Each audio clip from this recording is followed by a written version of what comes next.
Korean ভাবনা। কোরিয়ানদের কাছে রোজা এক বিস্ময়ের নাম। সারাদিন না খেয়ে থাকতে হয়, কিন্তু কেন? এই সারাদিন না খাওয়া নিয়ে তাদের আরো মজার মজার অনেক প্রশ্ন আছে।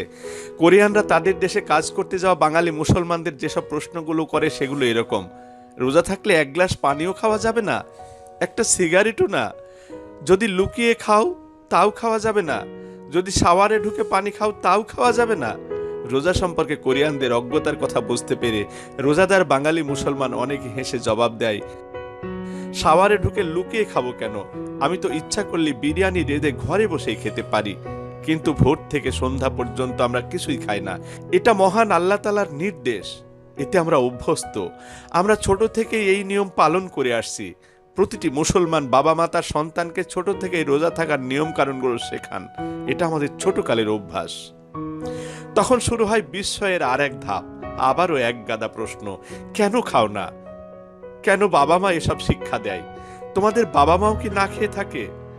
তোমাদের এত সংযম, এতটাই আত্মনিয়ন্ত্রণ, নিজের শরীর মন এবং আত্মাকে পবিত্র রাখার জন্য তোমরা এতটা ত্যাগ স্বীকার করছো এতদিন ধরে। অতঃপর কোরিয়ানরা যে প্রশ্নগুলো করে তাতে বাক্যহারা হয়ে পড়েন রোজাদার বাঙালি।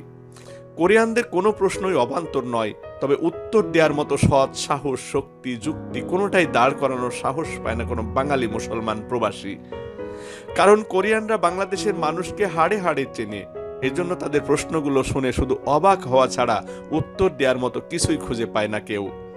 কোরিয়ানরা সারাদিন না খেয়ে কাজ করা বাঙালি মুসলমানকে প্রশ্ন করে জানতে চায়, তবে তো নিশ্চয়ই তোমাদের দেশে কেউ মিথ্যে বলে না, একজন আরেকজনের হক নষ্ট করে না, কেউ দুর্নীতি করে না, নিশ্চয় কেউ লুটপাট করে না, কেউ ঘুষ খায় না, কেউ পাপ করে না। নিশ্চয় তোমাদের দেশের পুলিশ বেকার, তোমাদের কোর্টে কোনো কেস নেই, নিশ্চয় তোমাদের দেশে ওকালতি পেশা বিলুপ্ত হতে চলেছে। বাঙালি কিং কর্তব্য বিমূঢ় হয়ে ধূসর দৃষ্টি মেলে ভাবতে থাকে, শুধু ভাবতেই থাকে, কিন্তু তার মস্তিষ্ক হতে কোনো উত্তর বের হয় না। কারণ কোরিয়ায় কাজ করতে যাওয়া প্রতিটি বাঙালি মুসলমান জানে কোরিয়ানরা কেউ কখনো মিথ্যা বলে না, কোনো কোরিয়ান একজন আরেকজনের হক নষ্ট করে না, কেউ কখনো দুর্নীতি করে না, কখনো কাউকে ঠকায় না, কেউ লুটপাট করার তো প্রশ্নই ওঠে না। অফিস আদালতে কেউ কখনো ঘুষ খায় না, কেউ কাজে ফাঁকি দেয় না, এমনকি কেউ কখনো 1 মিনিট লেট করে অফিসে আসে না, কেউ কখনো কোনো অজুহাতেই অফিস টাইমের আগে বাসায় ফেরার কথা কল্পনাও করে না।